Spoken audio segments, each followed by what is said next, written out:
it is to be conducted from 12 March 2022 to 14 March 2022. And the theme of this program is role of teachers in integrating skill development in higher education through NEP 2020. As we all know the schedule of the second session, so I would like to invite Professor C.S. Maite, Director Center for Skill Development and Entrepreneurship at the University, to deliver his speech on quality mandates, assessment criteria, and credit banking system in professional education. So I would like to request sir to come on stage and present his lecture.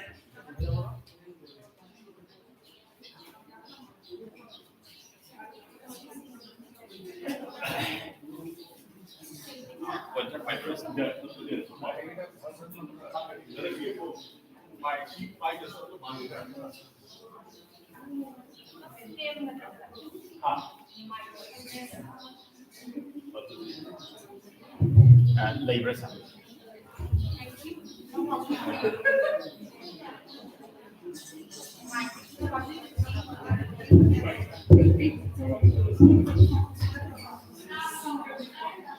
Sí.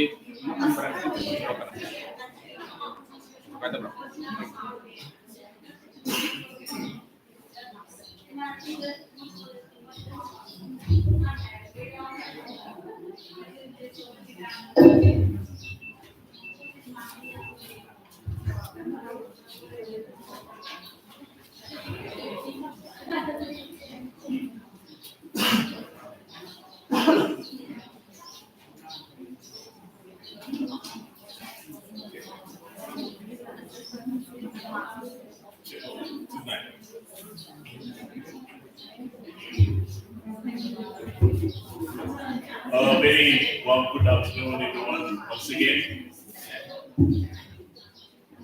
Well,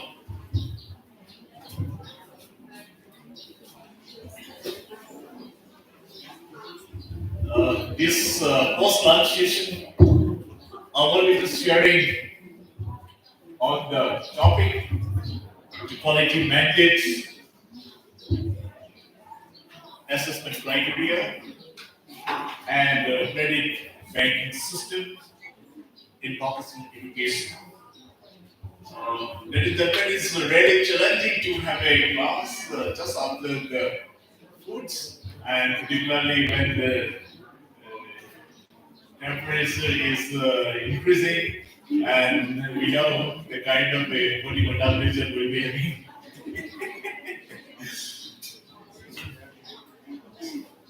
Anyway, I want to be a little bit interactive. However, because of these conditions, etc., I won't do that much. But I'll be happy to have some sort of a communications video when we have when you have any kind of a question, queries, or the points to be put across. Please feel free to intervene me at any point of time, because the true learning, I believe, it will be possible only when we have a two-way network communication. So that's why you just feel free to interact with me. Well, I won't take much time, but I'll be just sharing with you today, and tomorrow also we'll be having one more session, which will be fully dedicated on vocational studies, and also we will take up some references as a case in point about the vocational courses run in the UGC approved courses, and also the courses run under RUSA scheme of government credit. Well, all of us know about the education scenario. The world over is changing very fast. Any of the developed nation, what we just come across today, the drivers of economic development for any of the developed nations, ladies and gentlemen, is the entrepreneurs, and entrepreneurs only. So that's why we need to generate more number of entrepreneurial venture, So you will be surprised to know today when Professor Lee was making the presentation from a small countries like Korea, they are able to come and operate in Indian soil in a tune of about 700 plus companies. That is very, very challenging. How come they are able to do that?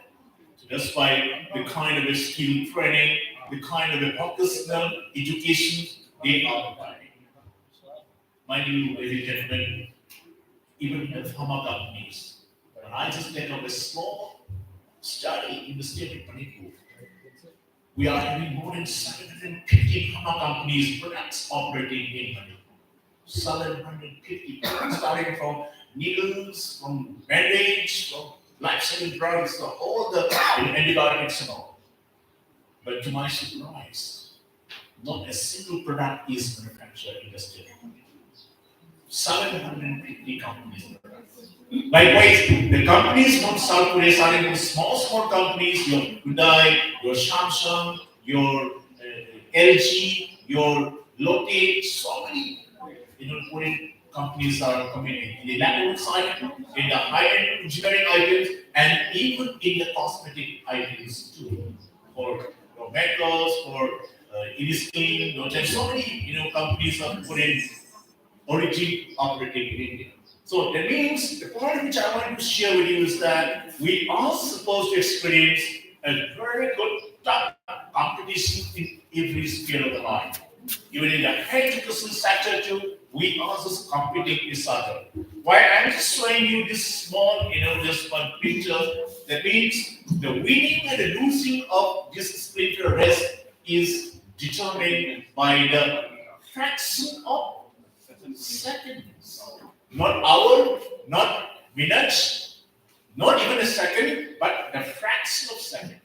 So that means the kind of intensity we are just experiencing today in the competitive domain is so high. That's why we have to value the time. We have to just take care of our all aspects of the education, and we may be able to contribute something in the developmental life.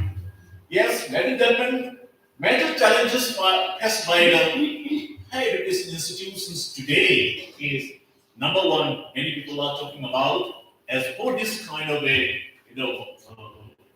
faculty development program, we can attract the employability of the students.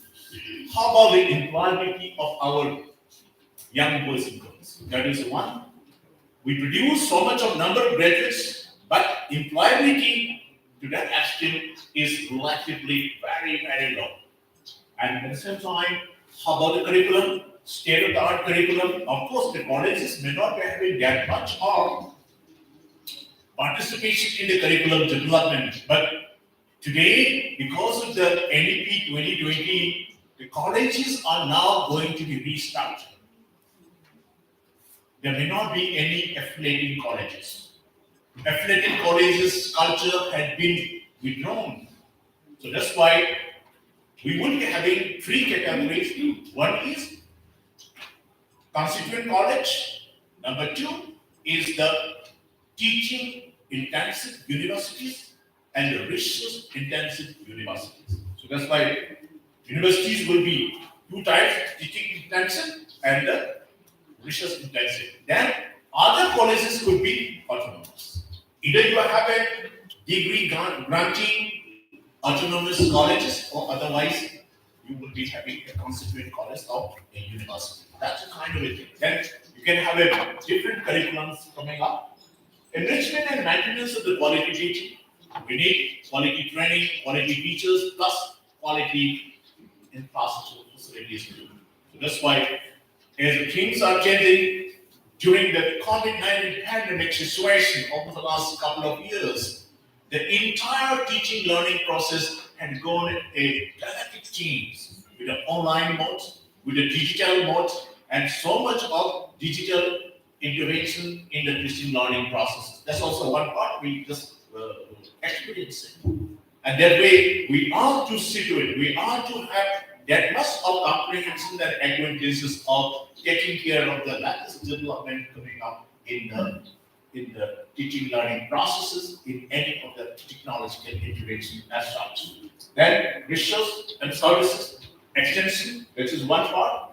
Then adoption of ICTs in the teaching learning processes, about the uses of all the ICTs, the interactive and so much of developments with the artificial intelligence and all. Then the entire teaching learning processes has gone sea change.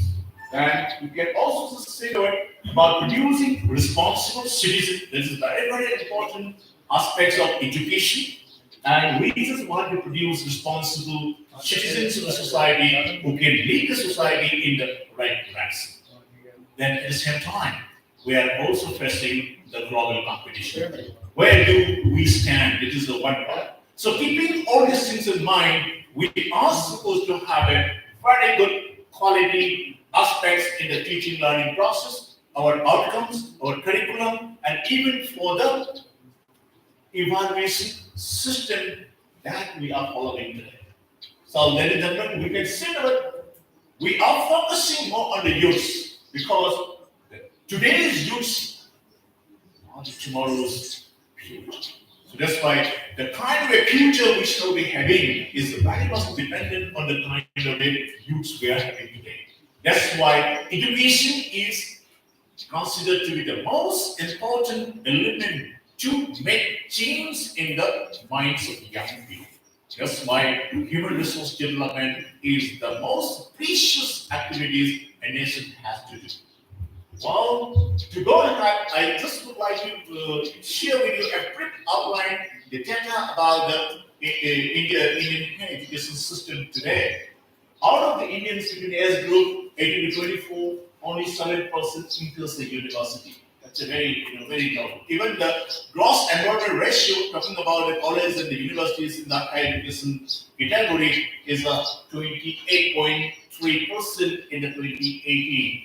And now it's going to jump to 50% in the next almost 15 years down the line. That means by 2025. That is one of the major agendas of increasing the gross enrollment ratio as per the ADP 2020. Then, as per the UGC report, what it says, 86% of the students completing graduation, only 12% go for the post graduation. Others are not. Barely 1% gets the research, and many number of dropouts in the 10th and 12th. So that is the kind of scenario we have. And at the same time, the gross enrollment ratio requirement for becoming a country to be a developed nation, minimum 30%. India stands at 26.3, and then by now it may be 28 something, not reaching 30 even. What is in case of China is 54.4. And US is 88.1 and UK is 94.9. So these are the developed countries having higher percentages of gross enrollment ratio. That's why India is envisioning to have 50% of the gross enrollment ratio in education in the next 15 years down the line. Okay? Well, some objectives. In order to achieve all these things, the employability, gross enrollment ratio, competition with the global universities, and at the same time, strengthen our human resource pool. And also, we are envisioning one thing, our present Prime Minister, Narendra Modi, is envisioning India to become 5 trillion US dollar economy by 2025.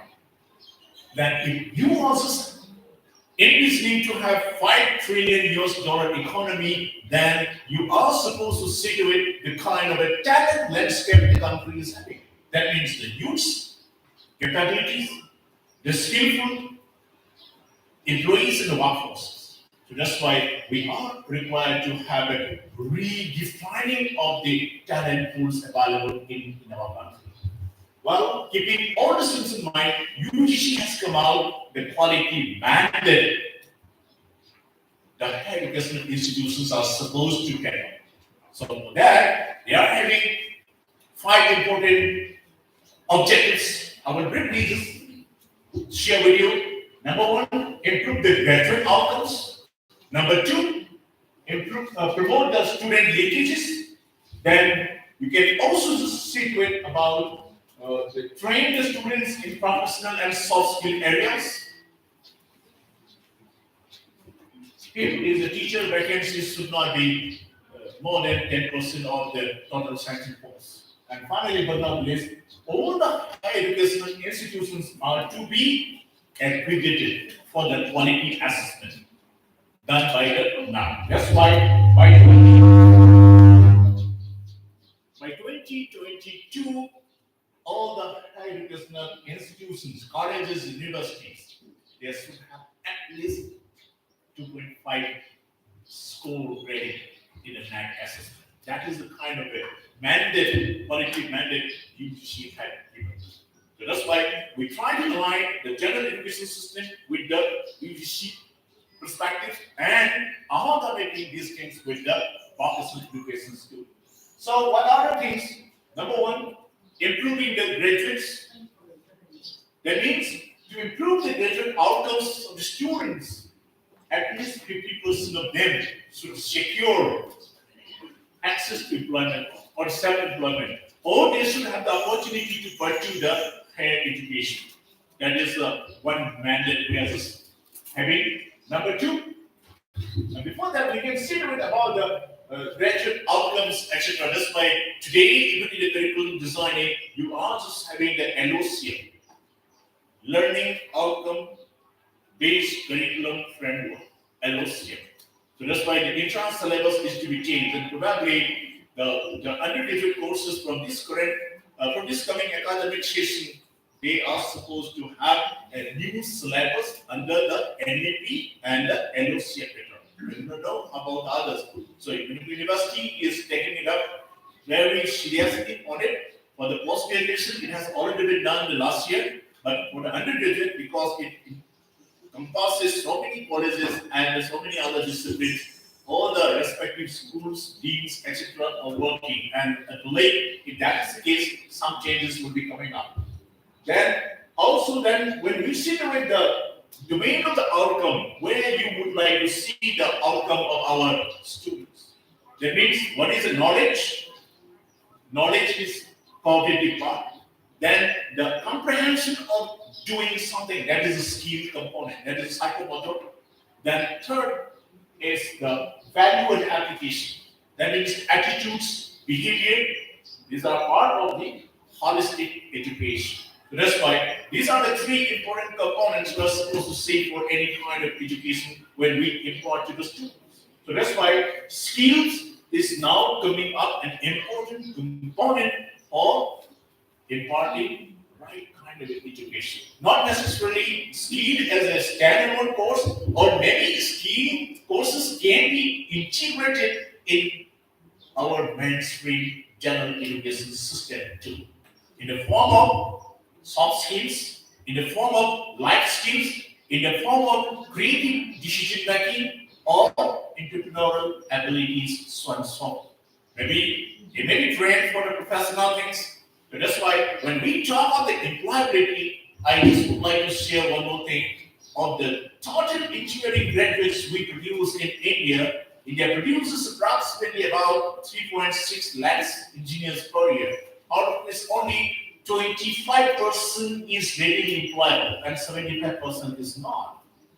And at the same time, India produces more than 6 lakh graduates, general graduates, BA, BSc, and BCom, of which only 10% is readily employable and 90% is not. Because of what? Because of lack of certain skill set that will be compatible to the industry. Maybe in terms of soft skill, in terms of communication, human relationship skill, or professional skills, or any other skill set for that matter that industry is looking for. Well, to go ahead, we can just encourage the students to have a linkages with the industry. That means whatever is the knowledge or the skills we study, it has to have some sort of an application potentials in the industry. That's why industry academia partnership, university industry linkages that needs to be encouraged. This is the one dimension. Then third dimension is about the educate students in crucial professional and life skill. I've already said about the skill set that's to be required, especially in the soft skill area, the life skill area, that is the effective communication, leadership, social skills, critical thinking, and also the spirit of innovation and entrepreneurship. These are the skill set that we can try to integrate in our education system. That's why teachers like you and me are supposed to play a pivotal role in transforming the entire landscape of higher education by integrating all these things. And probably at the end of the day, students who pass out certain degree or diploma from any of the trades concerned, they will be able to get good employment opportunity. Yes, ladies and gentlemen, tomorrow I have, you can see that the quality mandate is about the 10%, as I've already said, not the vacancies. So that's why government of Manipur or any other universities for that matter, we need to fill up the vacancies at earnings, not more than 10%. That is what this. Then you can see the one. The fifth one is every higher educational institution gets accreditation with a minimum of 2.5, and then probably one of the colleges, senior colleges who have already got accreditation, they will be playing the mentorship role too. That's why keeping these objectives in mind as a part of the quality mandate, we can just separate some of the initiatives to be taken by the educational institutions. It includes colleges, undergraduate colleges, postgraduate, and universities. And now, in the days to come, all these colleges and universities, etc., as I've already said, it has to be restructured as a constituent college or the autonomous college or teaching universities or the research universities. Okay, student induction program. Do we have any student induction program for any of the courses we have? We need to just develop. Let them comprehend about the environment.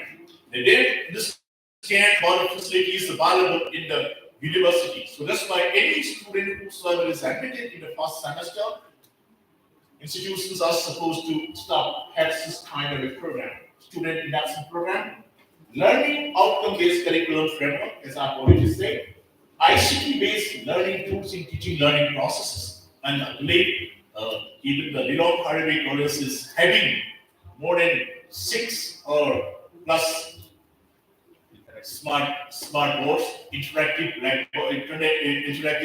boards, etc. is a very encouraging.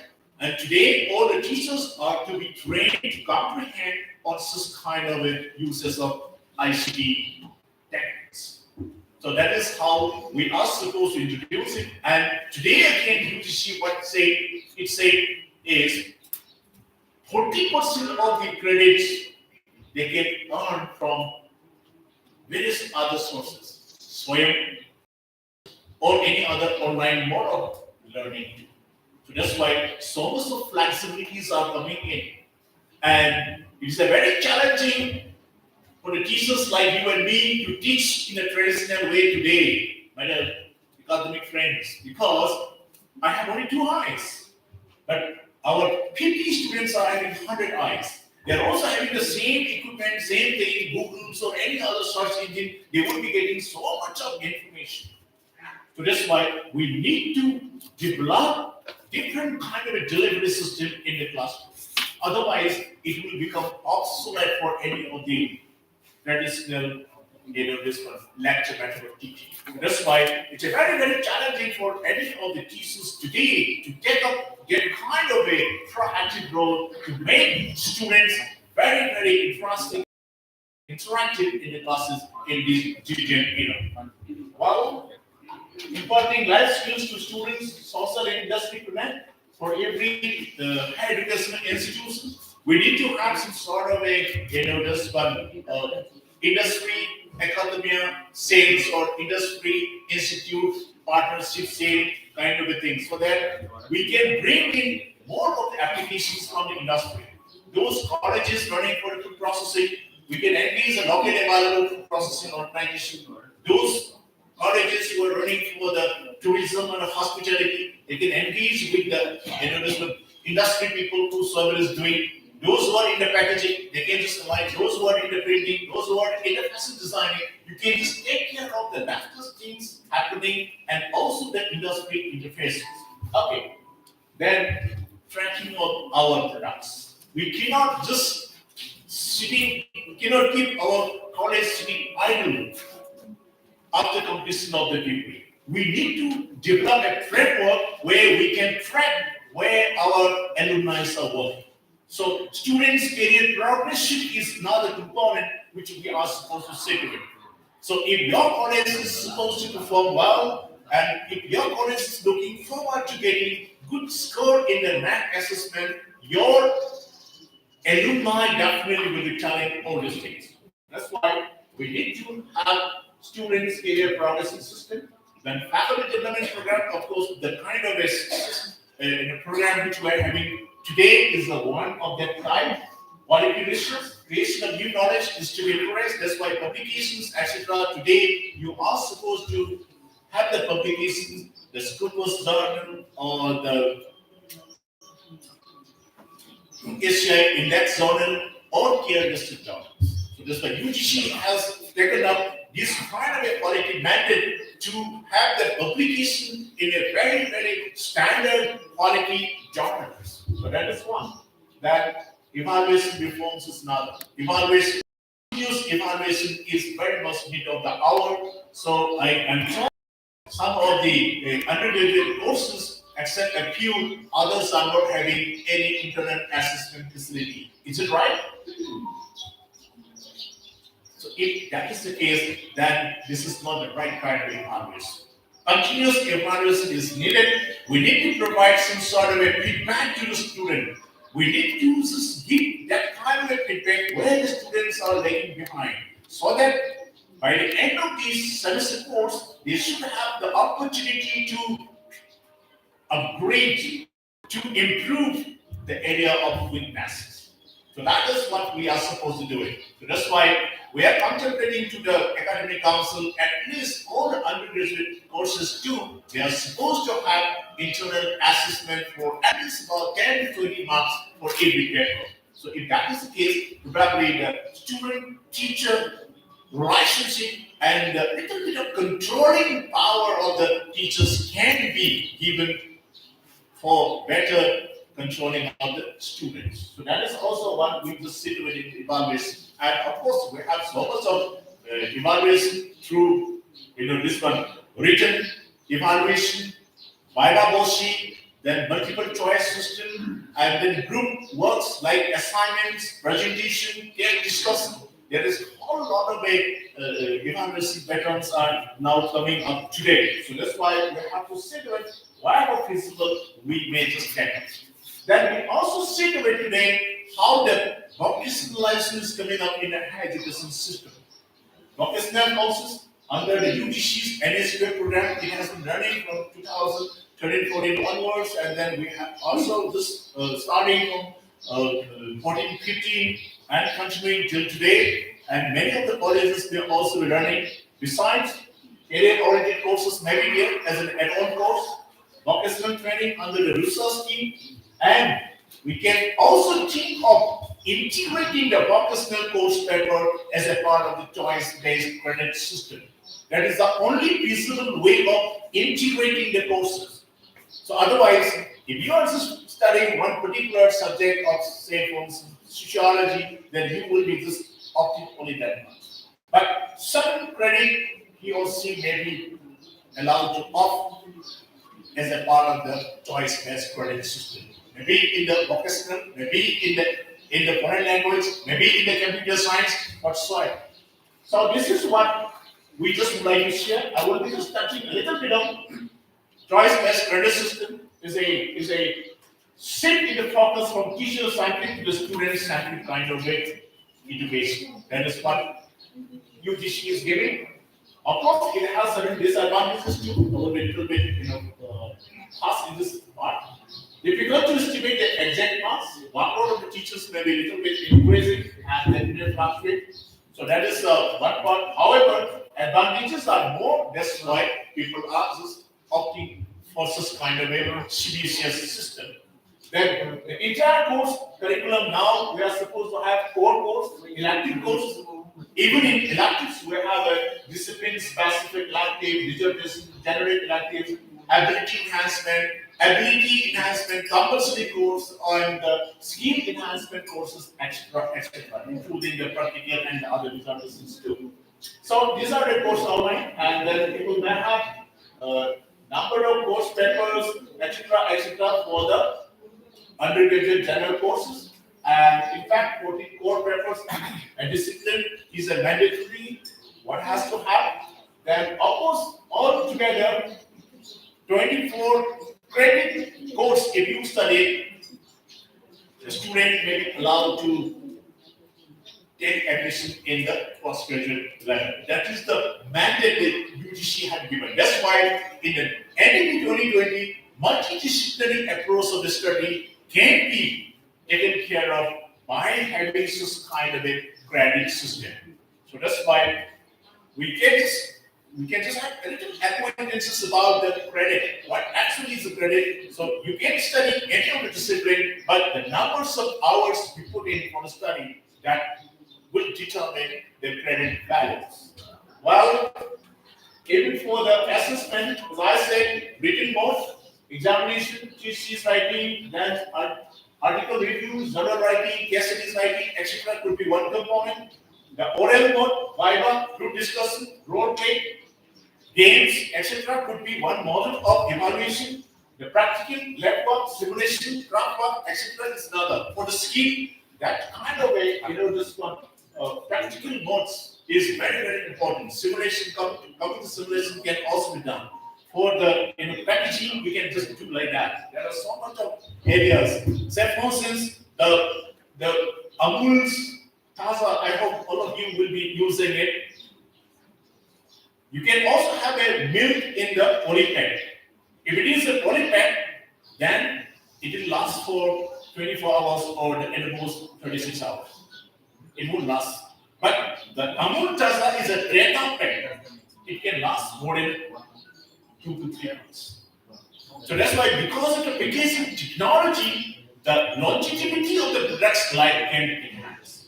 So that's why it's just kind of a scheme, holistic. We do the simulation after that it comes up. So that's why the kind of a teaching when we just impart in the colleges, etc., we can keep on introducing. Then so much of games, role plays for the good decision making. Then integrated mode is a presentation of papers, group work, group assignments, etc. could be another component. Maybe including a also presentation, etc., etc. So assessment criteria for the skill components, skill education, vocational things, we also having in the vocation two component components, general education and the skill component. So that's why we have to see to it this evaluation, 60% skill, 40% general education. So that's why we are supposed to see to it all these credits are coming up in the academic bank of credits. In the NEP 2020, universities are supposed to have academic bank of credit. Manipur University has already registered in the academic bank of credit, and hopefully all the students who pass out, they will be getting these academic credits credited in their respective accounts. Just like opening of a bank account where you want to keep on earning, and the minimum credit points which you are supposed to earn for getting a degree, diploma, or certificate, accordingly it will be decided. And with that bank, it can have a transfer facilities from one university to another, from one college to another. That way, there should be good opportunities of inter-university or inter-colleges mobility of the students. That is one part. And of course, multiple entry and multiple exit will be there. Any student who put in for one academic year, he or she will be getting a degree or a diploma. That is practiced in the Pakistan education system. That's why one is not required to spend for 3 years or 5 years for completing master's program. Not necessarily. 1 year you can study and then leave work for few years and come back. You can also just continue the study like that. That much of flexibility is given in the skill writing things. So that's why 30 credits per semester is the mandate for the vocational education. And altogether, 180 credits is necessary for the BVOC degree. So that's why general is the 40%, 12, 18 is the 60% of the skill set. So that is what we have, and one credit is equivalent to 15 credits of 1 hour duration. That is what we just have. Then one semester is approximately 16 weeks. That is a 4 months. 4 months, yes. Out of which we ought to have every 1 hour. If it is taken for every week, then it will be considered as one credit. So that's why how the credit is assigned to all these methods. First semester 30 credit is segregated into like this, and if you keep on accumulating, then you'll be having 180. This is the total. This is what we have in the credit system. Then assessment. How about assessment? Assessment is done normally in many of the colleges. We have general education is taken care of by the universities, whereas skill is given exclusively to the Sector Skill Council.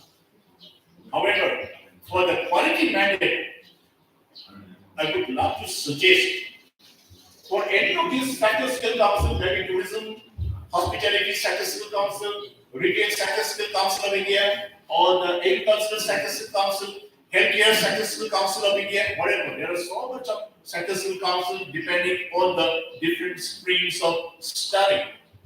We have today around 42 Sector Skill Council, and all these teams will be doing the assessment at different levels. So for every level they will be giving the certification.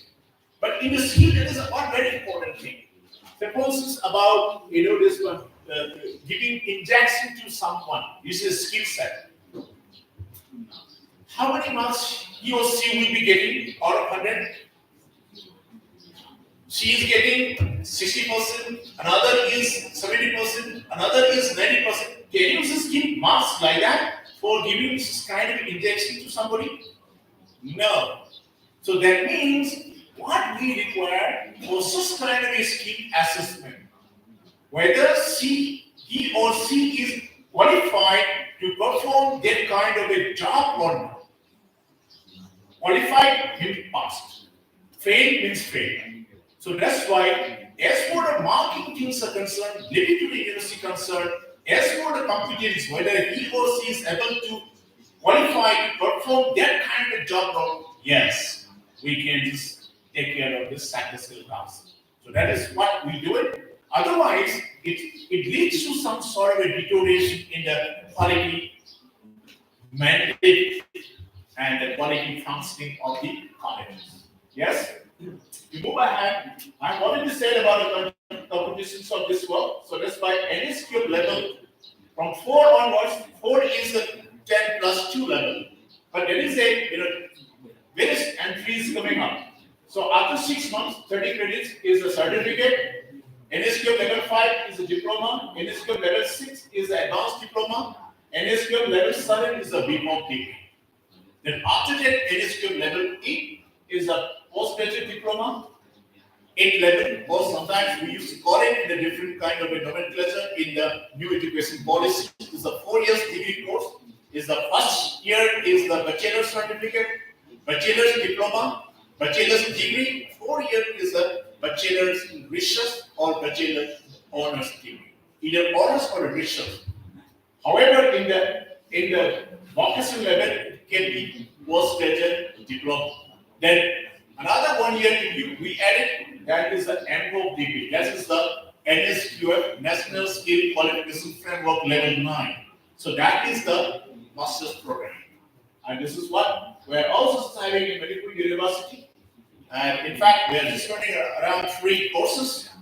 and then we'll be adding another 2 more in Manipur University for the skill hub. We are just trying to just come up, and in fact, tourism and hospitality is one, retail and foreign trade is another, then food processing, quality management is the third one. That's why we are just running this thing.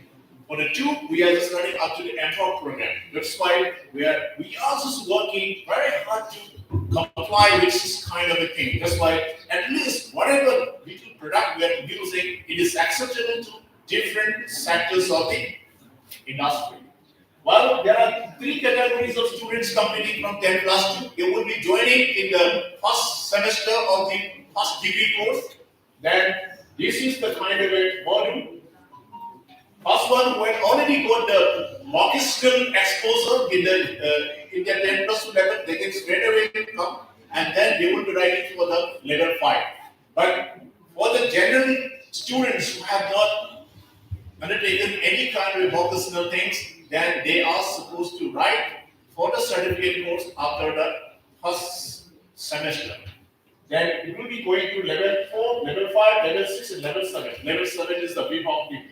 This is what we have already said for NSQM level 1, 2, 3, 4, class 9, 10 onwards, it comes up sustainable level. But in the new education policy, what it comes up,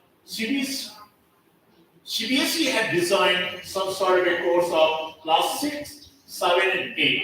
That 3 year is considered as the pre-vocational courses.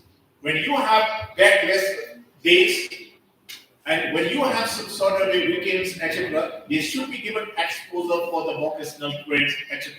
So that is one. After that, you will be coming to NSQM level 1 and 2. That's starting from class 9 and 10, and 11 and 12 is the NSQM level 3 and 4.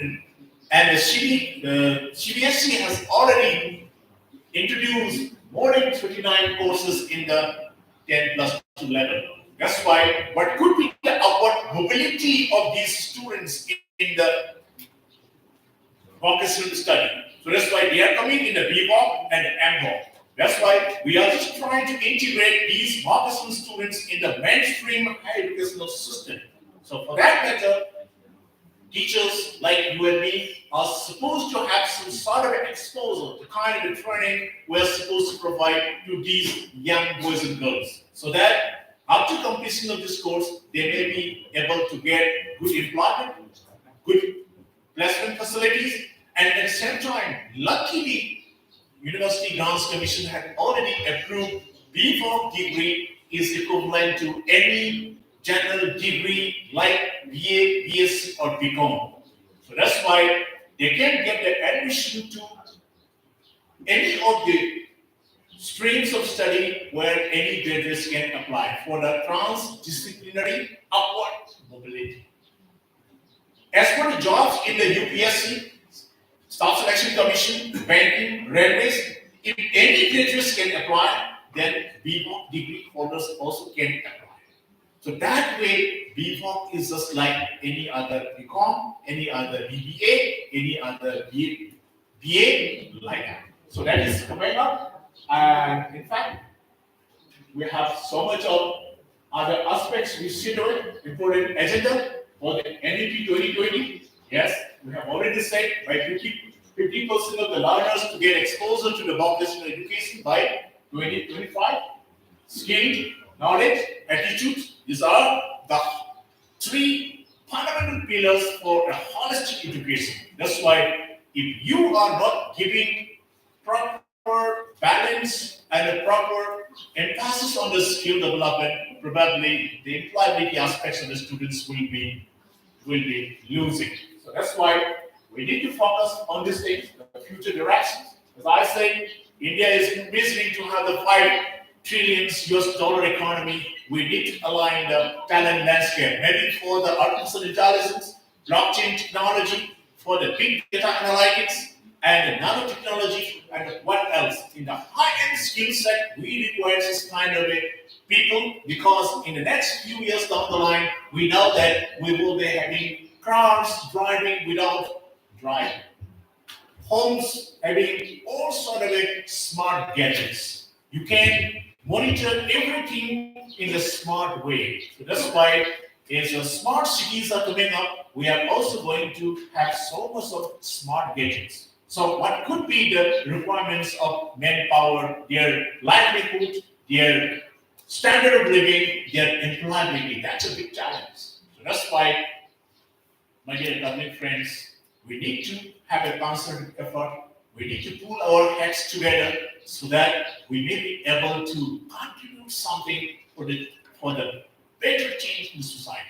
And for that matter, we need to empower our young boys and girls to be more productive, to be more competent, to be compatible at a global standard, and so that they can become an acceptable workforce in the international arena.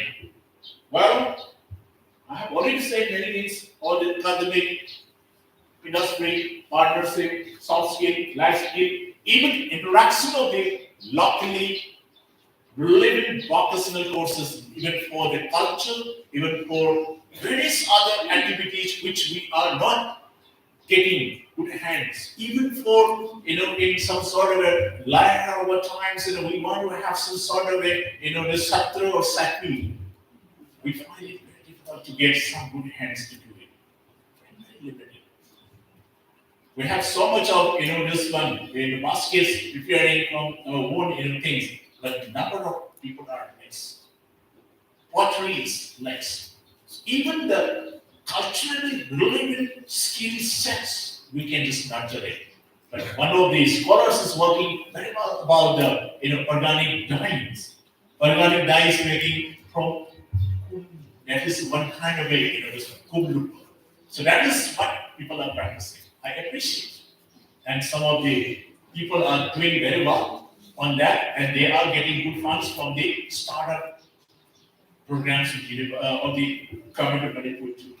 Well, finally but not least, I just would like to encourage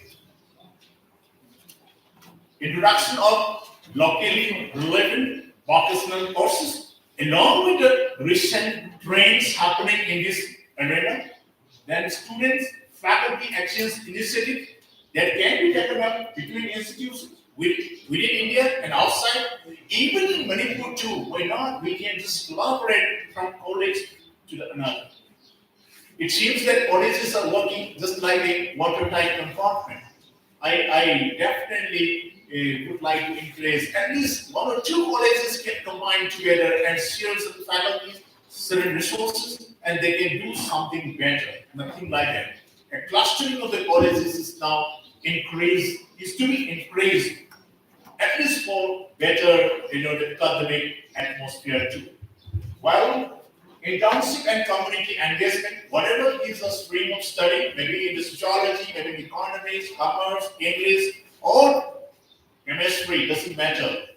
Can we just think of providing some opportunities of students to engage internship or community engagement, even for the rural development, waste management, even for the environmental, this one ecosystem controlling, even for the, this one imparting some sort of education, sanitation, whatnot.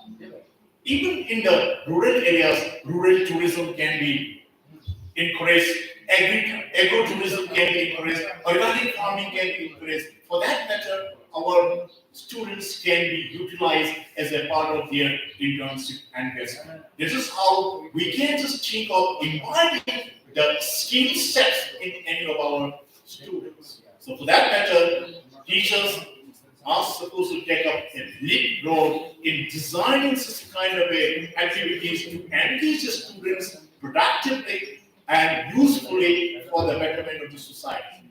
So these are a few things I just would like to say. Then finally, I just suggest strengthening the CBCS pattern as a part of the academic bank of credit, and that way it will form a part of the UGC's mandate, strengthening the uses of ICTs. All the teachers are to have a proper comprehension of uses of ICTs, because we cannot be trailing behind. We cannot have a digital divide in the teaching learning process today.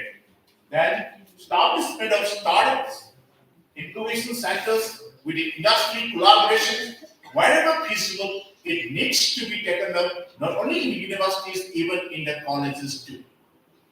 Finally, but not least, we should try to integrate vocational courses in the general education as a part of the choice-based credit system, or if possible, we can also have a standalone vocational courses in whatever is the level possible in the colleges. Then proper assessment is to be done by the sector skill council. Because of lack of proper assessment, many of our students in the vocational courses are disappointed. That's to be taken care of. If it is so, I believe in the next few years down the line, Manipur may be able to produce a good number of skilled workforces. And when the transition highway, transition railway comes up, when Manipur is opened up and transforming Manipur from the landlocked state to the landing state, and when Manipur is going to have a connectivity with the Southeast Asian market as a part of India's Act East policy, the very challenging task in front of all of us is to equip our young boys and girls to be very, very talented and a skillful workforce. Otherwise, our entire economy and activities will be disposed of and it will be snatched by somebody. So that's why, for that matter, I'm very much concerned to our young people to be very, very competitive, to be very, very productive at the global level so that they should be at par with any of the global workforces. And for that matter, I believe we, you and me, the teachers, are supposed to play a very important key role, and we should be the chances for that, and we should work together. I believe we can be part of our betterness in future. With that note, I'm very much thankful to each one of you for the present hearing. Thank you everyone.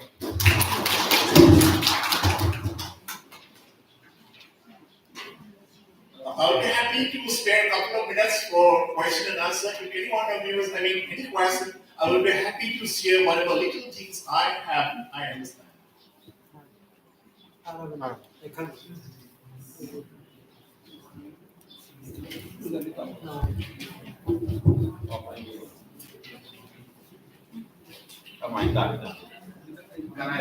Question lagi nanti question apa kita akan ambil alih atau yang aku kalau saya tahu share tahu saja, otherwise I will stop over here. Thank you everyone. chắc chắn rồi đấy question nào tất hơi là tôi So one question, sir. Okay. Yes, please. Sir, I am Monica from this college. My question is on vocational courses that is to be implemented in schools and colleges. Sir, what do you think? What do you think might be the condition of the students regarding the mainstream syllabus studies and all, which is vocational? How they are going to make it possible to have the same kind of interest, both here in the mainstream as well as the vocational? Well, as for this vocational education in the school level, it will be taken care of by the other authorities. That is the Directorate of Schools, SCRT, NCRT, and the CBSE. They are taking care of the school level kind of activities. Either you can just give this vocational study as a separate standalone kind of a course, or can you think of amalgamating a few of the papers? You can study the mainstream education, you study it. One or two papers can be opted from the skill-related courses, vocational related. Maybe for food processing, you can just pick up. Maybe for fashion designing. Even today, for the photography. Now, I was discussing the other day about the videography and photography because in our university, because I'm sure that for a various ceremonies, taking the photographs, they are charging about a lakh of rupees for photography.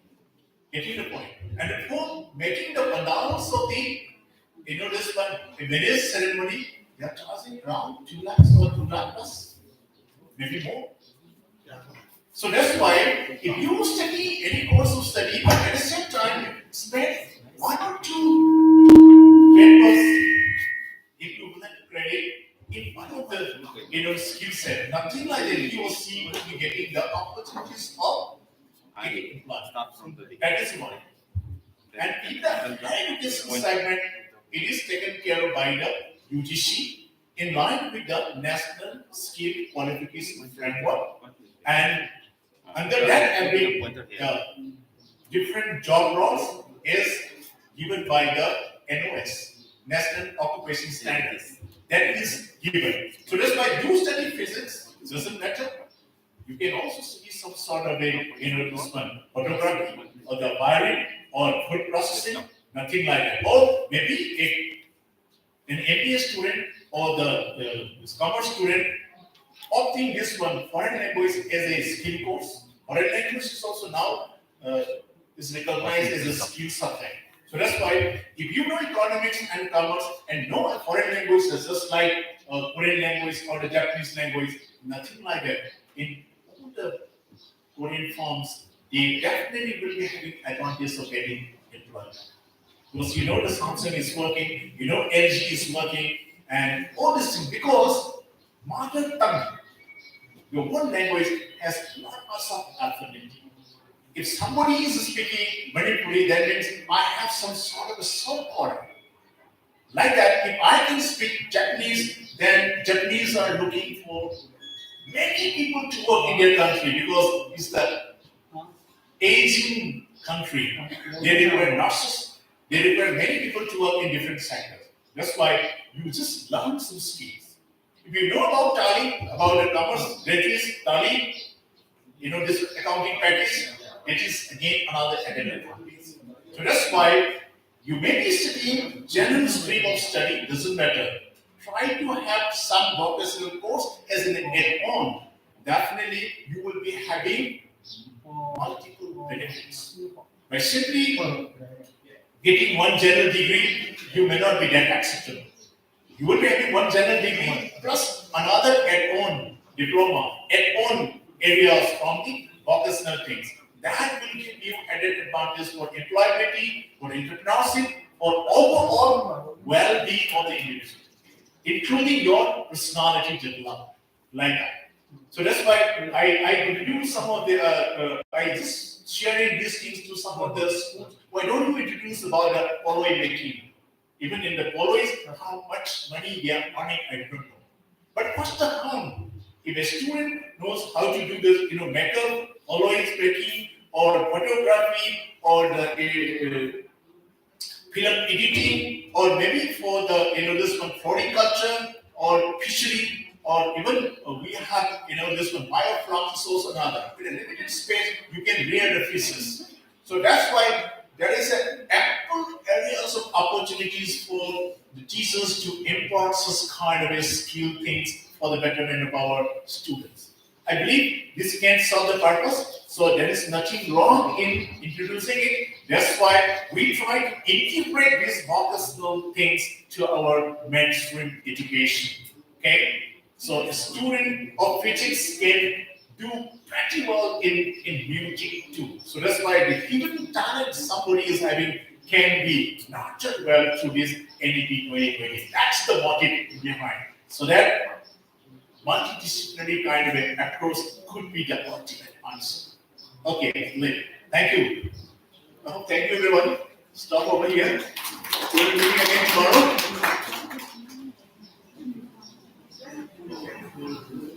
Thank you, sir, for your informative and a very interesting session. You have given a detailed account regarding the different criteria of assessment and credit factor system in professional education. Now we have an invitation from Dr. Kiran Hazarika, Director at the Youth Center for National Tributary University and Bangalore UGC.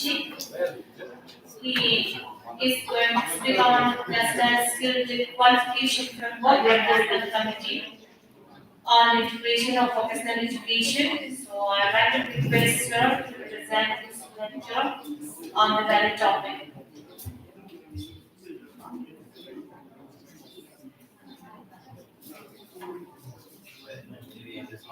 Do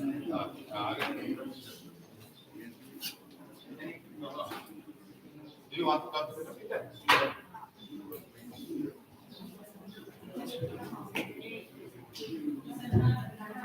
Then in that case, नहीं ऐसी सी computer का मुझे तो बता दी तुम्हें तो कौन तो है कंप्यूटर का मुझे सी कंप्यूटर से मुझे कंप्यूटर ये क्या है which means you just want to operate the computer again. Okay, let's go. Otherwise, I think it's better to take it up to the stage. yeah. Shall I take it up? Yeah.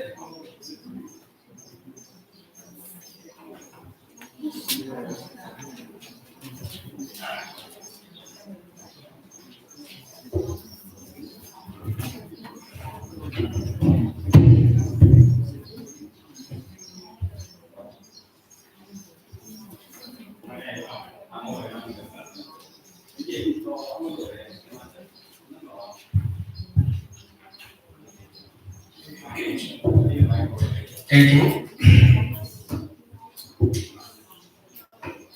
On today's faculty development program organized by the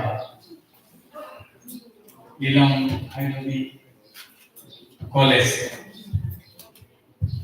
with the collaboration of Internet Quality Assurances, LILONG HAOREIBI College, which is sponsored by the Rajiv Gandhi National Youth Institutions, who is development institutions. So from the morning we have enjoyed so many sessions and very good and fruitful interaction being done by our active participant. So participants coming from the various parts of the Manipur, they all of you are very eager to learn the new and important subject. This is skill education. Presently, the skill education is integrated with the higher education. So I was chaired one of committee that is integrated higher education. That is formulation of implementation plan in integrated higher education. NEP 2020. I chaired the committee. So our committee tried to integrate skill education in higher education. So before 2015, the skill education was not integrated, but it was separately some training, skill training courses was organized by the central government from 2013 onwards. But our government, especially the central government and education department and UGC, now planning to integrate the skill education with higher education. So I'm going to present you National Higher Education Quality Framework Network. The skill education is already included in this qualification framework. Already so many good discussion being had because before few minutes ago, Professor Ibohal Mehdi sir expressed in his presentation so many things already University Grant Commission has taken initiative from 2015 onwards because he is the Manipur University also one of the lucky institution. They have been awarded this community colleges in 2014. So onwards 2014, they developed the Manipur University in the leadership of Ibohal Mehdi. They made a separate center that is skill and Entrepreneurship Development Center. So they have already more than 3,000 students come out from their institutions, from these centers. So another center that is from your principal from his institution, they also got the Dindal Upaita Kaushal Kendra. It is also one of the most respectful award to the Manipur, especially skill education. And he is your principal is lucky enough that he is attended one skill mentorship course, that is wealth education, wealth vocational educational leadership program, jointly organized by the Australian government and Indian government, education of India. So lucky enough. I think one of the another center it is leader in Manipur that is Professor Naikai is the in charge of this program. Probably this skill center is in Surachandpur College. So Manipur having three skill centers in higher education. Very recently in the lunchtime, one of your participant, Punyavati Devi, she asked me about she's interested to have such skill courses in her colleges also. So I told her that you write to the UGC and search some portal, skill portal and University Grant Commission portal, and you will get all the guidance to have a course in future in your college. So from my side, I will, as I am associated with the University Grant Commission skill department, so I will try my best to help you. So Manipur is my second home because I frequently visit to Manipur, and from my part, I will help you. So this is the present scenario because your principal sir is also very expertise in skill education because in the very morning in the starting session he within a nutshell within a very short time in nutshell he expressed his presentation about the skill education. So just I am going to introduce a new subjects because if somebody visiting in the University Grant Commission portal, perhaps you've seen that now there is a subject that is National Higher Education Qualification Framework. It is now in draft. We published it in public domain for public comment. So I ask you to visit the website and download the this National Higher Education Qualification Framework. These guidelines. So you may input your comment, send your suggestion to the UGC. That we can attach. We can edit some points of some of in respect of some important things which you are suggesting. So now the National Higher Education Qualification Framework. Why a qualification framework is necessary? The title of qualification, their content level and duration of the study programs vary between institutions, making it difficult not only to establish equivalence of certificates, diploma, degree, but also makes the employers unable to understand the competency expected of the qualification. Because lot of variation amongst the institutions we have seen.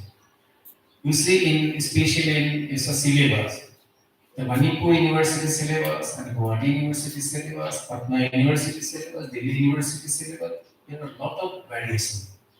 So, one uniform type of curriculum we need because this is India. So many, but in NAP there is a option the opportunity to have 20, more than 25% content in the curriculum, maybe the local issues.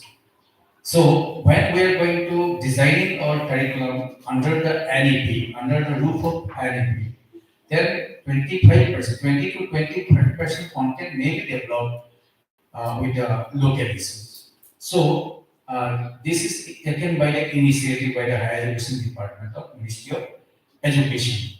So even in skill sectors also, already Ibrahim Mehdi sir told that presently we have 45 sector skill councils. By initiating 2015, we had only 23 sector skill councils. If some courses need local need, so now we are trying our level best to include all the skills under this 45 sector skill councils. Suppose in Manipur you have some traditional foods. Suppose just a minute, 1 hour before we had our meal. It is traditional meal. We offer the traditional meal and Manipuri traditional meal. So this traditional meal has some scientific base. Suppose at the last, after the fooding, after the completion of fooding, there was some glass of liquid item was there, which help to digest our food. So such type of course, it may be scientific based. So it can be blended, it can be branded, so it can be specialized. So this is maybe a skill course for this college. So now the University Grant Commission giving free hand to all the higher education institutions to design their skill courses. We have completed our limitation. However, because you can design your course, you can give certificates to the students, even up to degree level also. Because now the universities are free. All the universities are now free, and even the colleges also going to be autonomous. Within 2030, we are trying the University Grant Commission is trying to give autonomous to all the colleges. So we already conducted some meetings with the NEP also. I myself visited last 3 months, visited 8 times to NEP office, and we held some meetings. So we are trying to. So we suggested to NEP to accredit some institutions. Not all the institutions within present plan. We have presently 18,000 institutions accredited in our country. So we have more than 45,000 higher education institutions in our country. But we now the target fulfill only 18,000 colleges, higher education institutions, including universities. So therefore, some provisional next certifications, net accreditation systems, binary accreditation system we are going to introduce for 2 years. For 2 years in accreditation, that you can come under the access of NET. So this system is going to be implemented from this session. It is called binary accreditation system. It is valid for only 2 years. So those who are small colleges and remote colleges, they may not have such type of infrastructure, such type of education facility. So they can go for NET accreditation under the binary accreditation system. So we are giving some rigidity, some loose things to accreditations in our higher education institution. That can be. So this is the main thing. So variation of the curriculum in our institution now going to be finished. So some uniform system in curriculum is going to be implemented. So the next slide, what NEP 2026. A national higher educational qualification framework will be formulated and it shall be in sync with the NSQ. The NSQ system in 2018 National Skill Quality Framework being developed. So now the skill courses is skill courses in the educational institutions is going under this roof of NSQL because already Eval Mehdi sir explained in his in 2 slides the level of that is level national skill qualification framework level 1 to level 10. From school education onwards, it is going to be introduced. But the CBC has already listed the 39 courses in skill courses is going to be introduced in the school level from class 6 onwards. So class 6 to 8, that is although in NEP told that in class 8 a student can go for apprenticeship.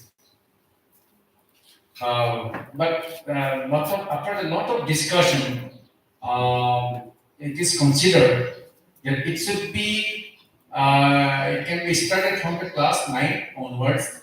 That the skill education in a real sense will be fruitful because some students may suppose you have a 12-year child in your home.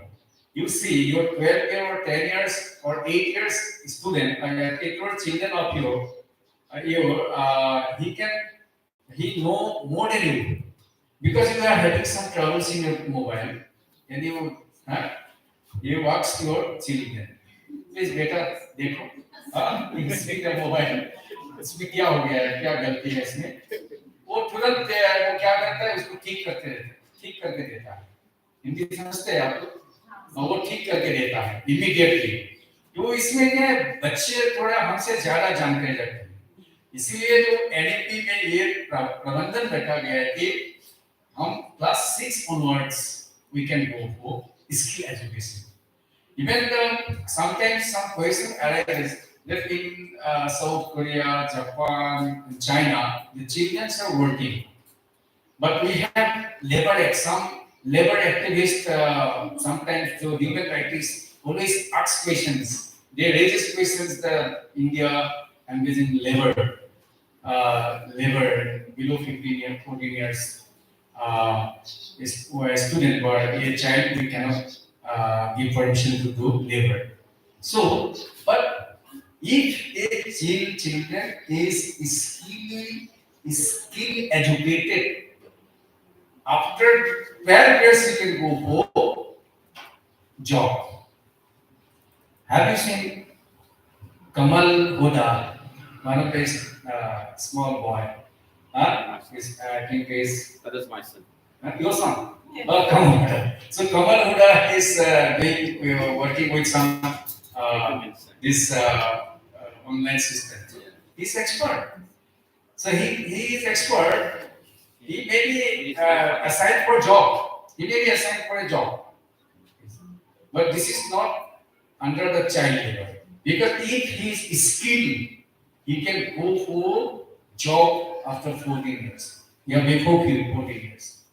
But it is happening in Japan, it is happening in China. Because small boys are working in some IT hub. They are developing some apps.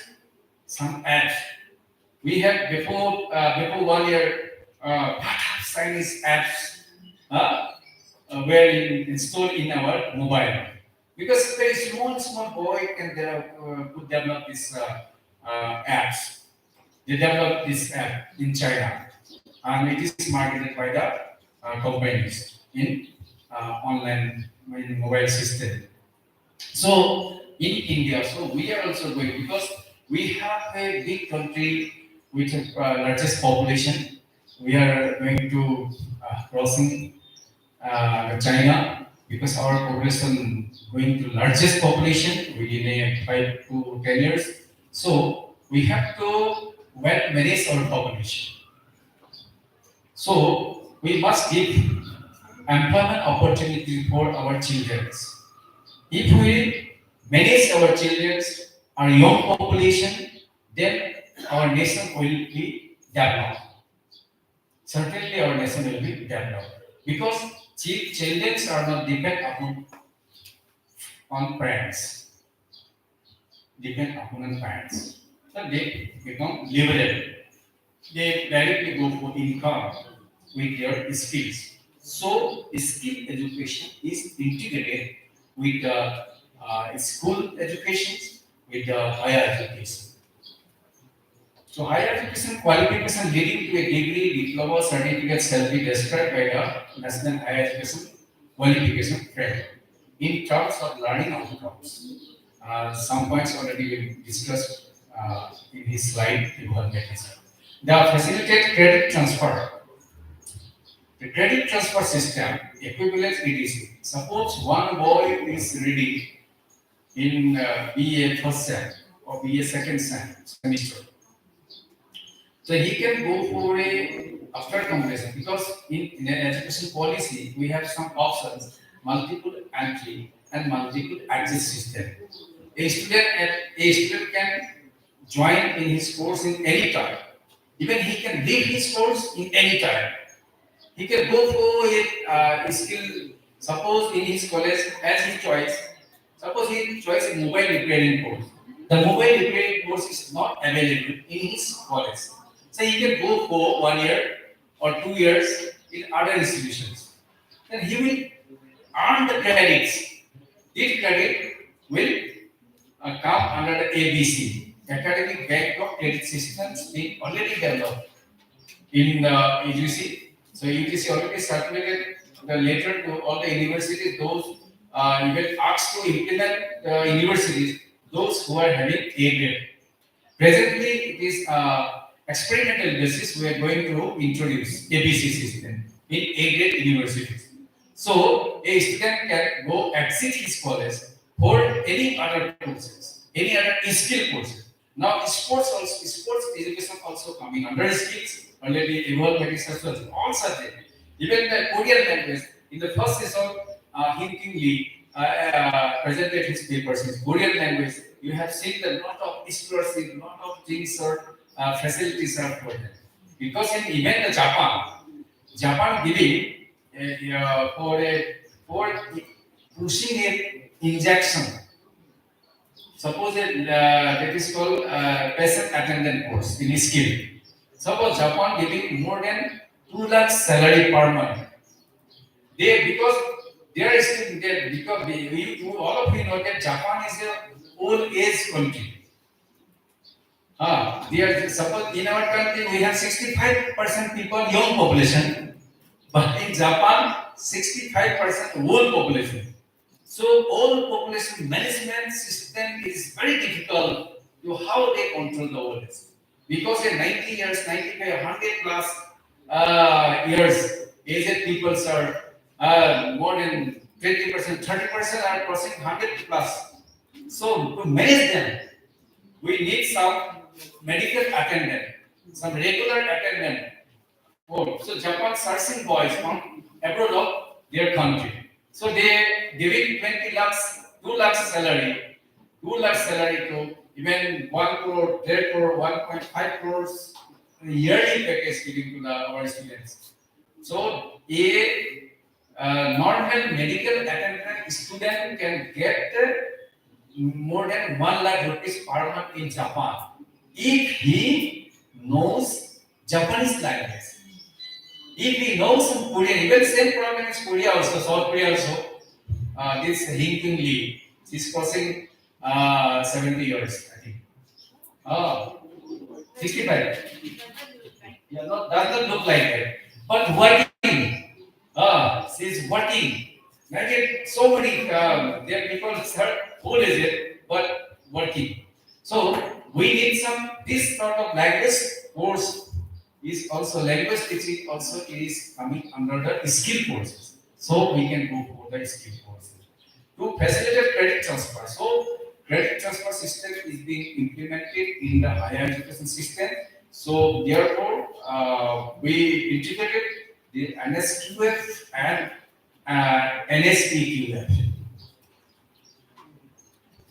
objective and principle of National Higher Education Qualification Framework. The key objective of National Higher Education Quality Framework is to harmonize Indian higher education system by overlaying different system of qualification into the common framework that is internationally comparable and acceptable qualification framework. Because now the curriculum we going to decide, it is international standard. So, so many persons asking questions that this NEP is going to, it is purely Indo-centric.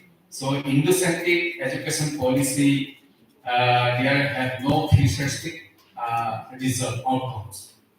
ऐसी बात नहीं है क्योंकि Indo-centric the earlier the Indo-centric we know the in India we had civilization, ancient civilization. So we naming the old countries, even in the past time, we naming the our navigational system was so developed, our naval system was so developed, even our astronomy science was so developed, our geography science was so developed, our botanical system was so developed. So, so we our soil conservation system, water conservation system, it was developed earlier, mostly developed. So the Indo-centric education is does not mean that we are going to ancient, but ancient education system which is very developed and one which was based on the scientific, that is going to be implemented. So because suppose आज हम तुलसी की पूजा करते हैं, मान लीजिए it is started with tulsi puja, means we preserve tulsi tree in our home. It was practiced in 15,000 years ago, but it is coming to today's in the present context, in present phenomenon also there is some scientific base. So tulsi now become a patented thing. Neem become patented thing. So this sort of practice was based on scientific, but some it is ritualized. Therefore, sometimes question may arise. Therefore, the fundamental premises underlying the NSCPR is learning outcomes that what a learner is expected to know for the qualifications such as certificate, diploma, certificate awarded to learner. Normally, learners always want they get a certificate or diploma because they will get after 6 months they will get a certificate, after 1 year they will get diploma, after 2 years they will get advanced diploma. If he is completing his 3-year degree, then he will get a BO degree or a degree with a skill certification.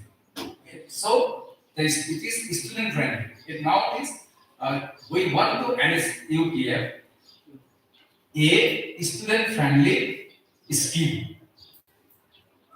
Second features. So facilitate the awarding of academic credit and supports credit transparent progression roads. Envisages different modes in which the programs of study at undergraduate and postgraduate level can be offered. Learners to have more freedom to take combination of courses of study within the multidisciplinary context according to the preference of individual students. Enhance the national and international mobility of graduates and workers. So we graduate and workers. The new terminology for a graduate is coming to worker. Because after completing, suppose a semester, he completing 2-year semesters, and he is doing internship. Internship in a factory. Internship with a industry. So he is worker. Become a worker. So a student may be considered as a worker, and he may be considered a graduate worker. After completing graduate worker, he is graduated in a skill, particular skills. Worker because worker means he is skill. अब किसी labour को बुलाता है, घर में कुछ pipe खराब हो गया है, सो प्लम्बर को बुलाता है, so plumber is a worker. Terminology is worker. So this labor Normally we say the labor. Number हम नहीं बोलते हैं, बुलाते हैं कि labor.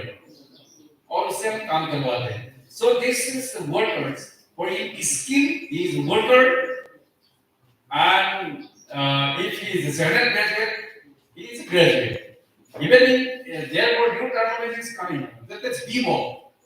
BMO normally BMO uses. Even so many even university candidates is still not developing. Even the graduate option. We have only some options. Suppose stream, this is commerce stream, this is arts stream, this is science, this is technical. It's still the Vivo is not introduced in software. But university commission have a separate software that is another thing. But in common platform, we don't have such. But gradually we are going to develop these systems also. Enable understanding the nature and level of the expected learning outcomes associated with the qualification in higher education. To assess identification, potential progressions, pathways from one level of education to the next level of education, including for multiple entry and exit and re-entry points. In re-entry points, suppose he is joining as a political science specialty or honors political science. After completing 1 year, he is exiting his college for skill courses. Suppose he is earning some credits in skill courses for 2 years or 1 year. If he is coming back to his institution in the re-entry points, it does not matter that he is having the political science earlier 1 year, but he is not having points credits in political science. No issue. We need suppose 400 credit for graduation. He is earning 200 or 300 credits in 2 years in another sector, skill sectors. He is coming re-entry points and he may appear the final examination in 2 or 3 papers. So he may be graduated. He will get well certificate with skill and here National Higher Education Qualification Framework level certificate. It may be degree or it's called BHO or general graduation. If he is offered general graduate, although he have the skill certificate because he have the job role under the QP qualification facts. Qualification facts indicate the job roles only job roles. So he having some job roles in his under the skill courses. So he is graduated. There is no matter. So this policy is student friendly policy. So student can go for any job, any type of subject. Even if a student going for his benefit and working with his parents' benefits, if his benefit is registered under a firm, under the ground syllabus, and he's producing production is petty and it is marketed in his local market, he's earning some money. So his production has a market value, so he's getting credits. Even in this portal, it is the lateral we are going to develop this portal in ABC portal more student friendly because a student is a parents can and some other organization can input their data credits against the students. ऐसा नहीं है, बहुत सुविधा है, बहुत आने वाले समय में स्टूडेंट्स के लिए बहुत अपॉर्चुनिटीज है if they are going to skill. The help ensure the confidence of the public in higher education qualification. So अभी confidence level बढ़ेगा because अभी तक higher education देखा मैं higher education मैंने political में तो political I have no options. I'm an economist, economics master degree I don't have such the opportunity. I'm only engineer. You see, now that after graduations of engineers, after BTech completion of BTech, they are searching job, but they are not getting their own choice job in their as their subjects. So they are joining analysis, they are joining in banking sectors, in non-technical posts. This is the situation. There is no outcome. There is no the value of their degree. Therefore, they are now going to integrate. The student can go for as per their choice in any skill subject, any skill. I'm having BTech, but I can go for skill.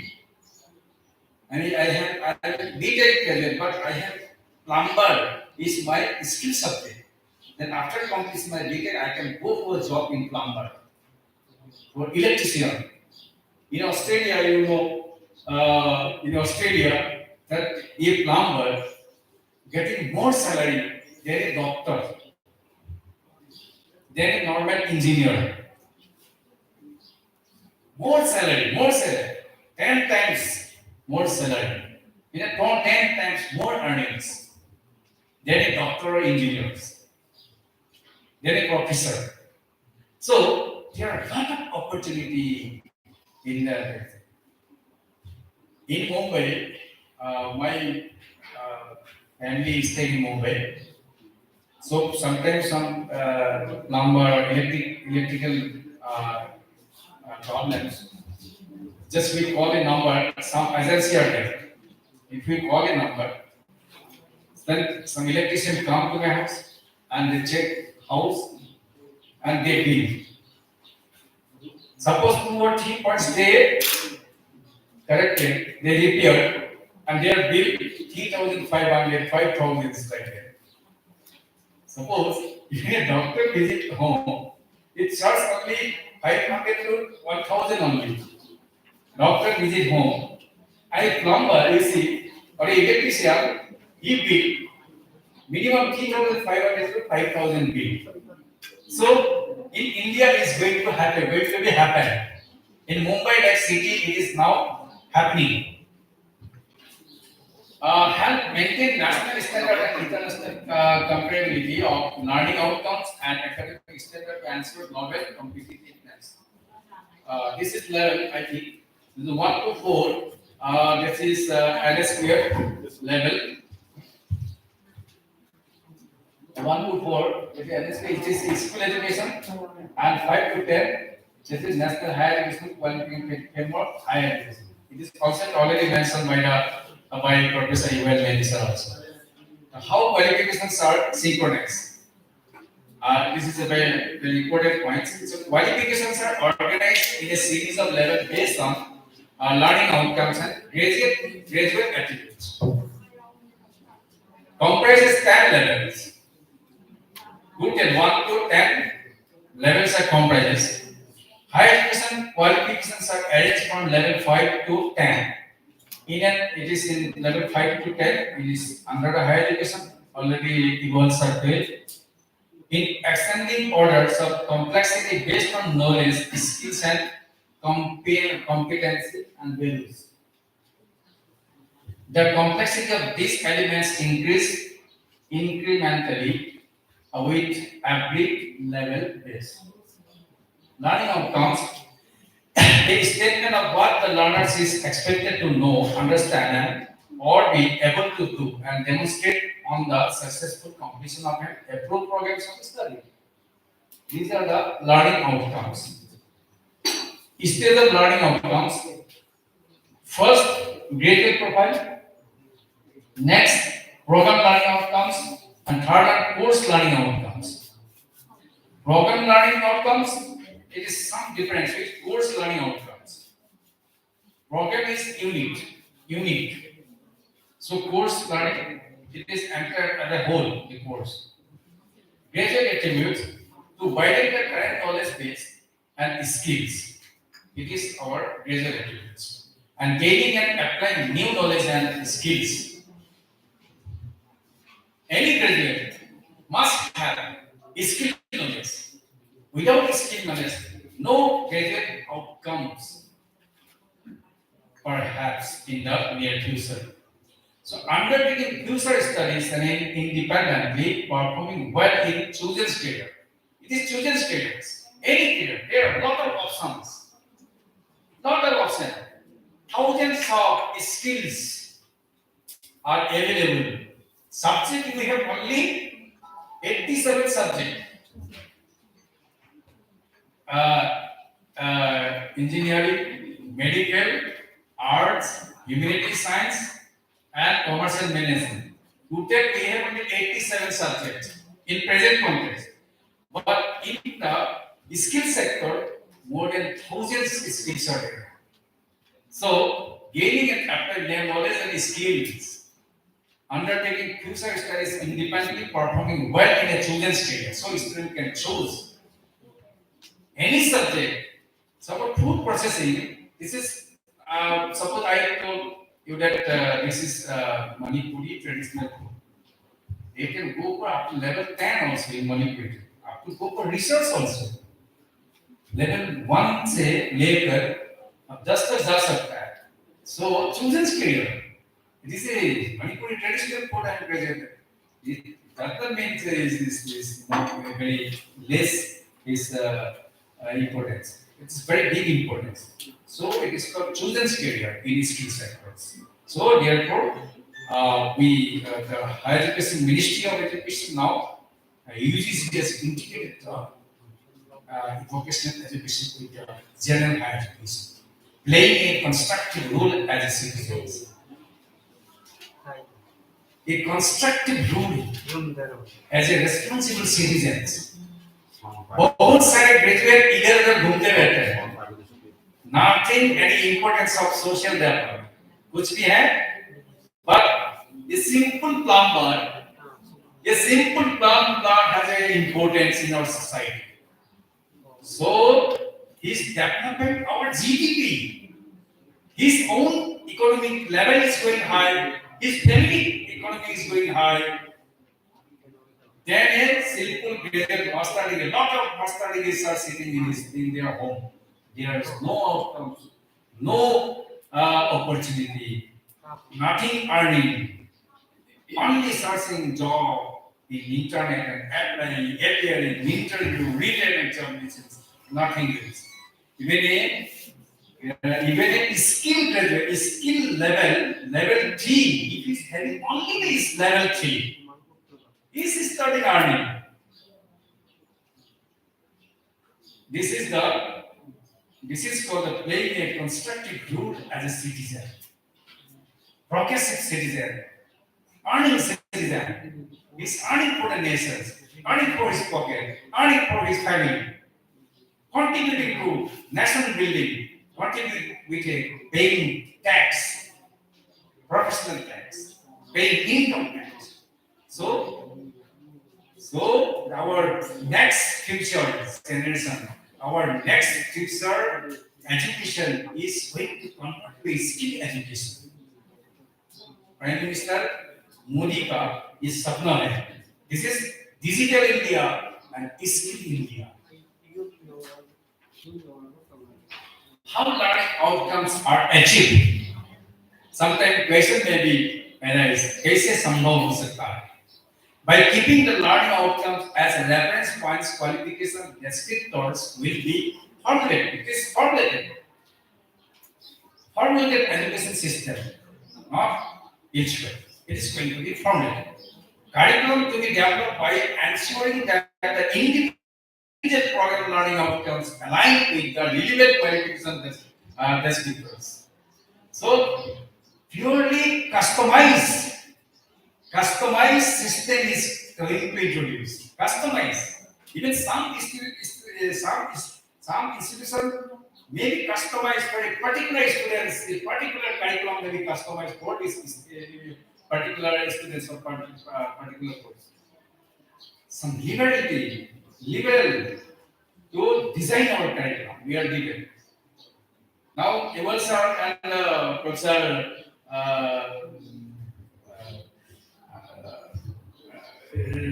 Rajiv Sheikh knows that even sometimes during our course in community college or DBO course we are getting trouble. Our sector councils are not interested to assess our students.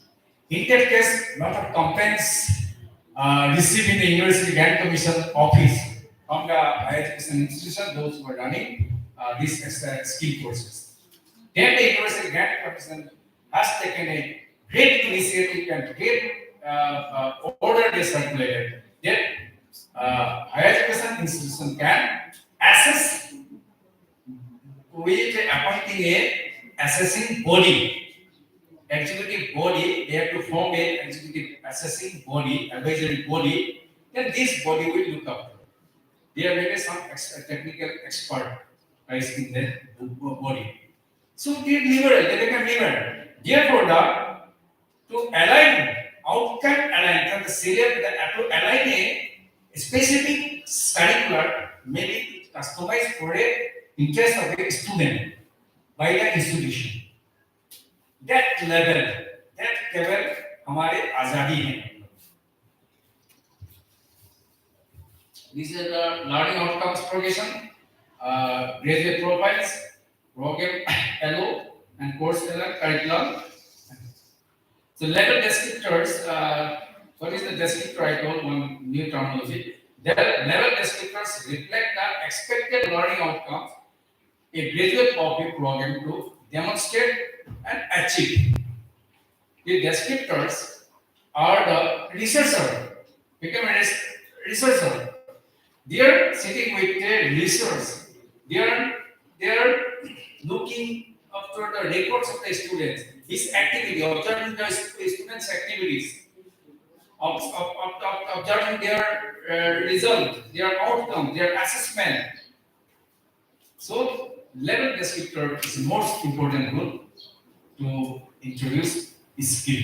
The key elements to acquire basic attribute, knowledge and understanding must have skill required to perform, is required to perform and accomplish tasks. Application of knowledge and skill, generic learning is necessary. Generic learning, which suppose is skill student, one subject may be generic subject or a common subject for whichever introduced in the universities. Generic subject or a common subject for whichever introduced in the universities or colleges. Constitutional, humanistic, ethical, and moral values. These are some generic learnings. These are employment ready skills and entrepreneurship skill mindset has to be developed under the attributes. These are the levels. Increasing complexity of element skills. Skill elements, skill required to perform and accomplish tasks. This is for level. I'm going to say from the level 5 to 10. Cognitive is already from the level 5 to 10. Cognitive is already already specified these points. Cognitive technical skill required to analysis is level 7. Cognitive are already specified these points. Cognitive technical skill required to analysis is level 7. Cognitive technical skill required to evaluate and analyze complex ideas. These are same with level 8 and level 9. It is advanced cognitive and technical skills required for evaluating research findings. This level, student have some that is they develop their IQ, opening some IQ that to finding some research, evaluating some research activities, findings and designing and conducting research. And level 10, this is cognitive technical required for conceptualize, designing and implementing research to generate original knowledge of things. Any subject have an original knowledge. What is the background, history? Okay. Suppose this I told about the traditional Manipuri food. Some original history we have to go.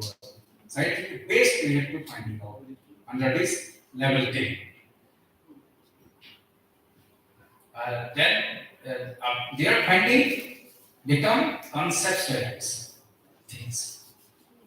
This conceptualized, it is going to be branding. After this conceptualized research, it may become branding. Qualification levels, number of years, UG certificate, undergraduate certificate, all of you know, number of semesters. After 2 semesters, a college may offer his undergraduate certificate, undergraduate diploma, that is number of 2 years, and 4 semester. BVOC, it is 3 years, 6 semester BSc BA integrated. These are BA integrated masters. Some masters for 2 years, number of 2 years and 4 semester.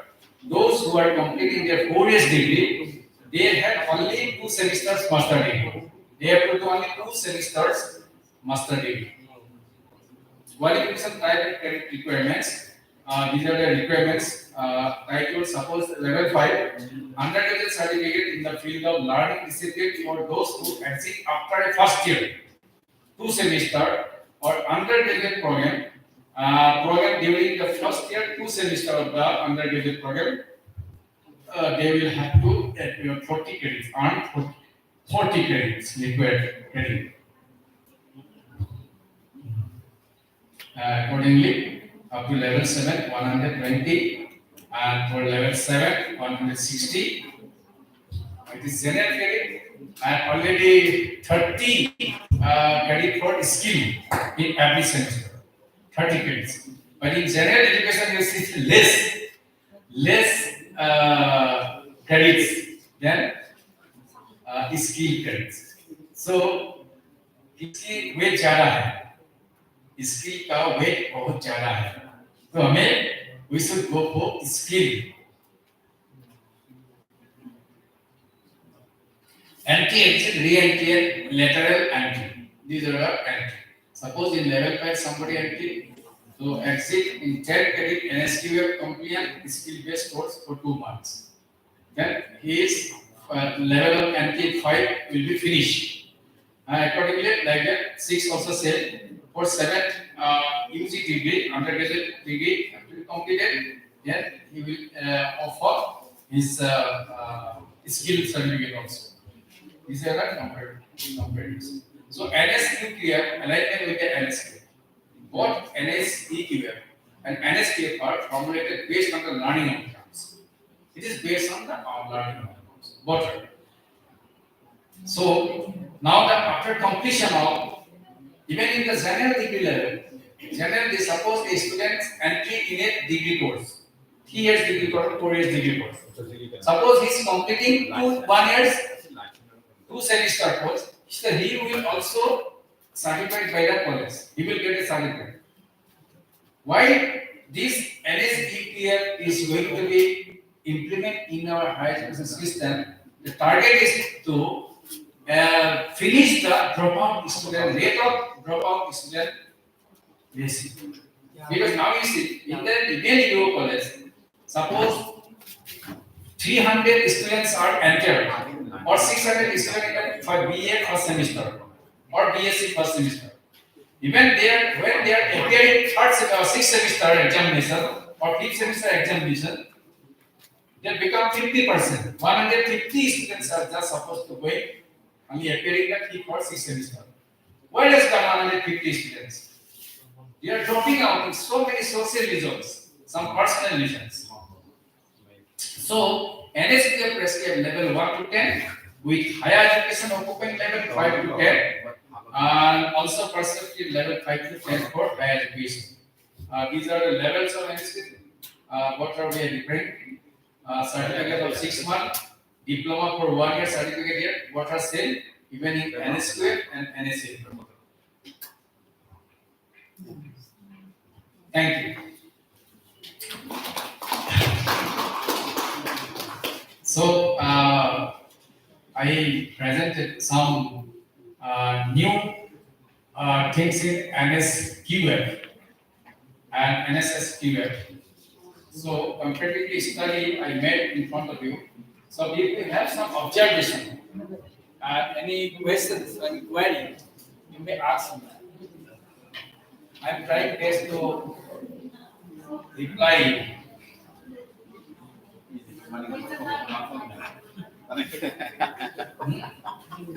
क्या हो गया? कुछ है? Tired? No, you are also tired. After lunch, you attended 2 sessions. It is very hectic.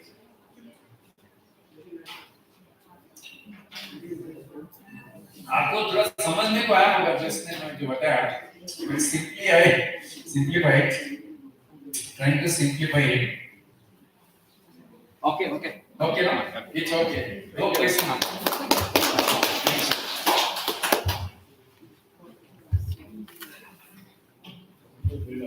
I did question lagi. I am sorry to My say, one around now. I am sorry to say Masih to the kids college kan, authority and dear participant that I assigned for 2 days. But due to some urgent government matter, I am leaving by this evening. So tomorrow I am not available for you. And thanks and congratulate you to attended. You were attended a good and nice project, faculty development project. You will get a certificate. Certificate it does not mean that you are getting certificate for your APR. But you have been shared a lot of things on skill and higher education by the experts. So thank you again to you and congratulate you for attending such type of event. Thank you very much.